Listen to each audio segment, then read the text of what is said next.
Este sábado en Argentina, en Buenos Aires, celebran el aniversario de la generación dorada, 20 años del oro conseguido en Atenas 2004 después de vencer a Italia en la final olímpica. Un homenaje para una generación inolvidable dentro del baloncesto mundial y en concreto del baloncesto latinoamericano.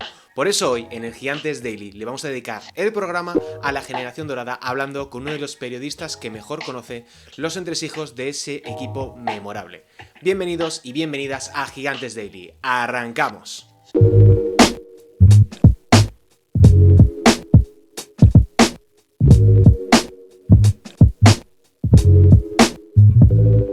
Argentina permanece en el recuerdo de los aficionados del baloncesto como la única selección capaz de ganar a Estados Unidos en una fase final con jugadores NBA. Una cima ocurrida justo hace 20 años y que coronó a la generación dorada como uno de los equipos de leyenda de este deporte. Este sábado en Buenos Aires se volverán a reunir para un homenaje que servirá como punto de partida o como punto de reencuentro para muchos de estos jugadores que han pasado ya a una mejor vida en el sentido deportivo, que ya forma parte del recuerdo de muchos, y hoy en el Gigantes Daily queríamos hablar de esta generación dorada, de ese homenaje que se va a realizar este sábado 2 de noviembre en Buenos Aires, y por eso ya tengo aquí a mi lado a uno de los periodistas que mejor conocen a la generación dorada, como es Mauricio Codrocea, autor del abanderado a la biografía de Luis Scola. Bienvenido, Mauri. Inicio con una pregunta sencilla pero complicada, que es: ¿qué ha significado la generación dorada para un país como Argentina? Hola Sergio, bueno, primero gracias por la invitación, es un placer hablar con vos y para el público español, que siempre hay un intercambio ahí muy lindo de básquet y bueno, con todos los hispanos, ¿no? En Sí. realidad. Y es una selección que ha despertado mucho cariño. Yo creo que más allá de las bromas y de todo esto con el público español, hay como un respeto mutuo entre ambos países por lo que han logrado cada una de sus generaciones, ¿no? La de ustedes es un poco más amplia y más abarcativa. Eh, pero bueno, es una selección eh, que ha marcado época y que en un país extremadamente futbolero como la Argentina ha entrado en el debate mucho tiempo y creo que recién ahora, con lo que ha logrado Messi y la selección de fútbol, es como que se le puede plantear un poquito la disyuntiva de si es o no la mejor selección argentina de cualquier deporte en la historia.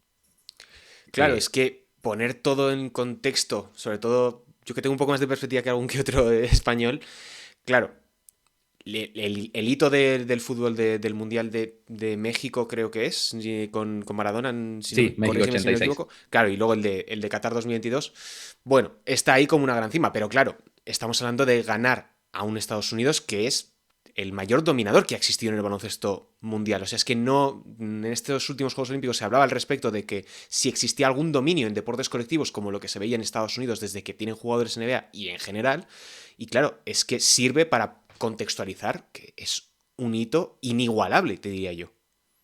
Sí, sí, a ver, cada vez parece como que está más cerca Estados Unidos de perder, ¿no? O de no, de volver a no ganar una medalla de oro olímpica. Pero sigue siendo Argentina ahí el único que lo logró.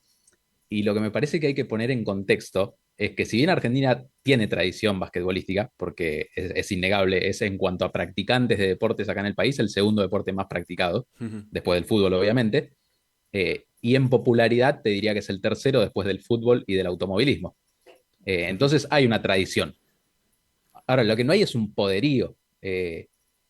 La generación esta nos ha confundido a nosotros mismos y quizás ha confundido a la escena internacional de pensar que Argentina es una potencia basquetbolística. Y la realidad es que lo fue en ese momento y durante algunos años más, pero no lo fue durante su historia. Incluso habiendo ganado una medalla dorada en el Mundial del 50, no es una potencia. Fueron dos momentos muy puntuales. Bueno, hubo un trasfondo político detrás del primer Sí. título de Argentina, que los jugadores no pudieron seguir compitiendo después, pero es algo totalmente fuera de lo común, que uno esperaría que seleccionados como España, como Francia, hubieran sido los que hubiesen acabado con ese reinado estadounidense. Nunca la Argentina, y bueno, congenió todo en su momento para que así sucediera. Claro, y en un momento como este, en un aniversario que es una cifra tan redonda de los 20 años, y un evento de este calibre que reúne a todos los jugadores, también al técnico argentino de esa selección, debe ser algo realmente súper emocionante y súper importante en un momento para Argentina. Además, una reunión en homenaje donde el baloncesto es el centro, no es, digamos, como una fiesta en el que se reúnen para rememorar batallitas, sino que realmente van a jugar a esto, que es lo que tiene un poquito más de gracia. ¿Qué ambiente crees que se respira o qué expectativas hay con un reencuentro donde se pueda volver a ver de corto a nombres como Manu Ginóbili, Luis Scola, Nocioni, Delfino, que creo que sigue jugando, se retiró hace muy poquito y que es el más joven que, si no me fallan las cuentas, de esa selección? Ujú.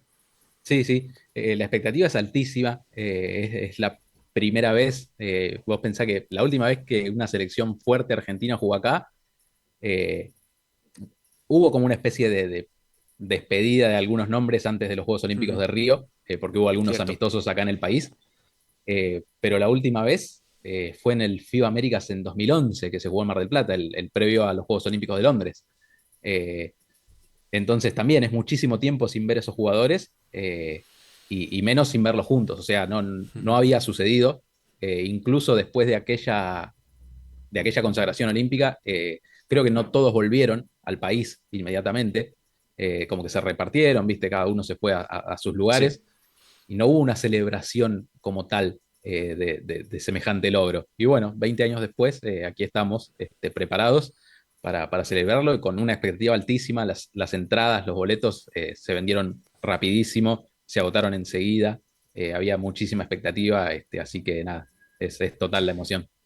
Bueno, además es que está muy bien hacer homenajes en vida a los jugadores exjugadores, cuando todavía están en, digamos, en disposición de poder lucir un poco más parecida a lo que es el recuerdo que sí tiene de ellos cuando eran jugadores, porque muchas veces vemos homenajes ya cuando son muy mayores, cuando ya no están en disposición de echar un balón al suelo y arrancarse a jugar, pero me parecía bastante interesante lo que comentabas de que Argentina ha sido un país con muchísima tradición de baloncesto, pero que nunca ha tenido ese éxito o ese reconocimiento internacional a lo largo de los años, porque esa generación de Atenas 2004 lo que venía a confirmar es un poco que se estaban haciendo las cosas bien, pero que faltaba un primer hito para terminar de rematar en ese sentido ese proceso o ese avance del baloncesto argentino.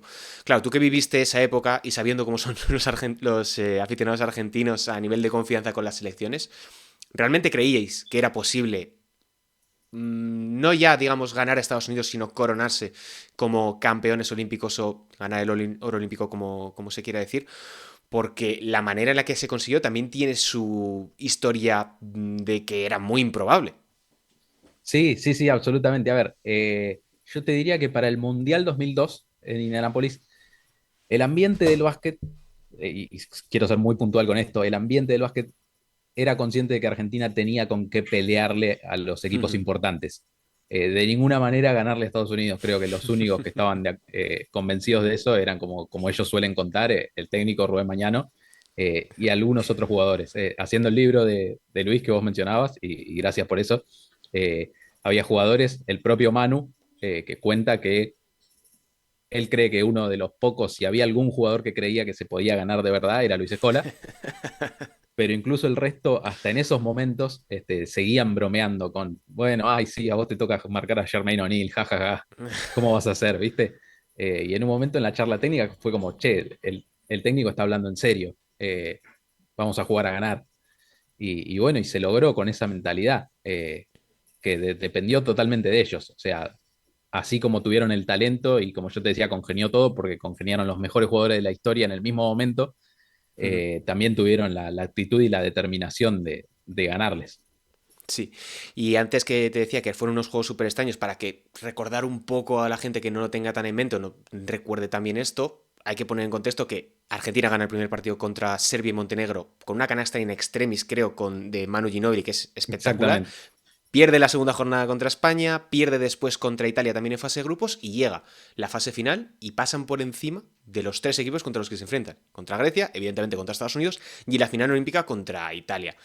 Esa era un poco la seña de identidad de esta generación, porque el hecho de poder recomponerse, de encontrar la manera de dar con la tecla en un torneo tan exigente y tan cortito como son los Juegos Olímpicos, donde los pequeños detalles, ya hemos visto a lo largo de los últimos años, marcan muchísimo la diferencia. Porque es que lo que consiguen ganar a Grecia ya era un hito, porque era una Grecia que venía con grandes nombres, pero lo que viene después, que es Estados Unidos y la Italia de Basile y de Marconato, eran nombres bastante importantes en ese contexto de principios del siglo XXI de baloncesto. sí, sí, y además esto de ganarle a Grecia, por ejemplo, vuelvo sobre la, la magia o como se le quiera llamar, hubo un proceso obviamente detrás de una creación de una liga, de un Uh -huh. fortalecimiento de la competencia interna, que desemboca en estos jugadores consagrados. Pero sí, un partido contra Grecia durísimo que termina cambiando Walter Hermann desde el banco. Eh, y vos fijate la clase de jugadores que teníamos y que no eran los titulares. El mismo Escola en la Ujú. final, que se hace titular por la lesión de Fabricio Berto y termina brillando. Eh, Estaban como todos muy, muy enfocados en el objetivo, más allá de, bueno, de la anécdota de que Germán nunca le perdonó a Mañano su ausencia en la final, después de lo que había hecho contra Grecia, sobre todo. Eh, pero sí, Mañano dice que jugadores preparados hay muchos, pero listos hay muy pocos. Y eso fue lo que se encontró él en ese torneo. Mira, para cerrar, antes que hablábamos del tema de Luis y del libro, hace un tiempo que ya escribiste el libro de la biografía del abanderado de Luis Escola, que es una de las mayores leyendas del baloncesto FIBA y evidentemente del baloncesto latinoamericano y del baloncesto argentino, pero también es un jugador y una personalidad muy particular. Tú que has tenido más trato con él y has podido indagar bastante bien a lo largo de la producción de este libro, ¿cómo describirías a una Escola que ha sido tan importante desde el principio digamos, este proyecto o este proceso que mencionabas del caso de la selección en Argentina hasta Tokio 2021, que es cuando creo que se retira ya definitivamente de la selección? Mira, él se fue transformando con el tiempo en el líder en el que terminó por ser. eh, y me parece que él le encantó eso.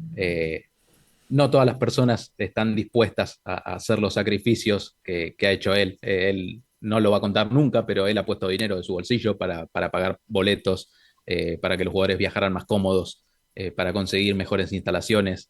eh, Porque también está eso, ¿viste? No nos olvidemos, la preparación de Argentina previa a los torneos, como el Ujú. Mundial de Indianápolis en 2002, fue en clubes acá en Argentina muy pequeñitos, muy precarios, lejos de totalmente de cualquier comodidad que pudieran tener los rivales a los que se enfrentaban en esa clase de torneos.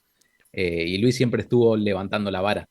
Y para él no había excusas, no importaba cómo fuera el club en el que estuvieran practicando, tenían que practicar como si estuvieran en el facility de los Houston Rockets.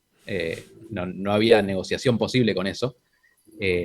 Y me parece que hay una cosita que lo pinta él, que es, por ejemplo, su reconversión al juego moderno, de un tipo que no tiraba triples, Ujú. a un tipo que los empezó a tirar y los tiró con una cierta capacidad de Cierto. acierto nada, nada despreciable. Esa metamorfosis la mostró en todos los aspectos, y el organizativo y el hecho de levantarse contra una confederación que estaba haciendo mal las cosas y terminar destapando una olla de malversaciones de fondos y hay dirigentes condenados judicialmente por eso. Es un nivel de compromiso que se ve muy pocas veces y para el que muy pocos están preparados, sin desmerecer a sus compañeros de generación, a los Ginóbili, Ujú. a los Nocioni, a los Oberto. El que lo hizo fue él, el que levantó la voz fue él y todos los demás lo acompañaron, eso sí. Pero bueno, dar ese primer paso no es nada fácil y él fue el que lo hizo. Una figura imprescindible para entender el baloncesto en general en los últimos 24 años que estamos grabando, ya no sé ni en qué año estoy. Así que, Mauri, muchas gracias por pasarte por aquí para hablar un poquito de la generación dorada, para hablar de ese homenaje que se realizará este día 2 de noviembre en Buenos Aires. Así que muchísimas gracias por pasarte por aquí. Bueno, Sergio, muchísimas gracias por la invitación, un placer. Y aquí cerramos esta semana una vez más en Gigantes Daily, hablando de todo un poquito, saliéndonos un poquito también de la actualidad del mundo del baloncesto y encontrando otro tipo de historias. Así que nos despedimos, un saludo y hasta la semana que viene. Y aquí concluye el Gigantes Daily de hoy. Recuerda que tenemos mucho más contenido en el canal de YouTube, en Spotify y por supuesto en nuestra página web, en gigantes.com. Además ya está a la venta la guía de la temporada NBA en nuestra tienda, en gigantes.com/tienda. Los 30 equipos analizados al detalle, con todos los datos e información clave. No te olvides de darle al like, seguirnos o suscribirte al canal donde nos escuches y dejarnos un comentario y sobre todo compartirlo con tu gente. Muchas gracias por estar al otro lado, un saludo y hasta mañana.